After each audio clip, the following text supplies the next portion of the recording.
suasana Simponi Ramadan ni, kita tanya Ustaz Nabil ni, apa pesanan kepada yang tengok video ni? Pesanan di hujung-hujung Ramadan, Ustaz. Apa pesanan Ustaz untuk orang Sabah di hujung-hujung Ramadan ni, Ustaz? Baik, Assalamualaikum warahmatullahi wabarakatuh.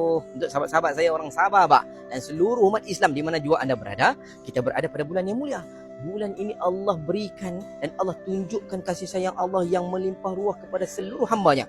Sebab tu, kita tengok dalam bulan Ramadan ni, kita berkasih sayang, tak kira bangsa, tak kira keturunan, tak kira asal-usul. Sebab apa? Sebab bulan ini bulan yang mulia, mengangkat kedudukan manusia. Maka, jalinkan hubungan sama kita dan jangan sampai bila sampai saja Ramadan kita nampak kita bagus. So Syawal 0-0. Bila masuk pula lepas Syawal 1-0, 2-0, 3-0. Maksudnya kita berbalah, kita bergaduh. Tuan-tuan, jangan jadikan pergaduhan medan untuk menambah dosa, tapi Ramadan tarbiyah untuk kita menjadi lebih baik manusia yang mengejar pahala. Tapi Ustaz, aku ada tengok Ustaz satu kata-kata ni. Okey. Dia beritahu Ramadan setiap tahun ada. Iya, Tapi betul. yang kita ni belum tentu bertemu dengan Ramadan. Betul. Ustaz. Inilah keadaannya bahawa Ramadan tak akan berakhir selagi mana tidak kiamat. Tapi kita mungkin ajal bakal bertemu Betul. bila-bila masa. So manfaatkan Ramadan tahun ni, okey? InsyaAllah.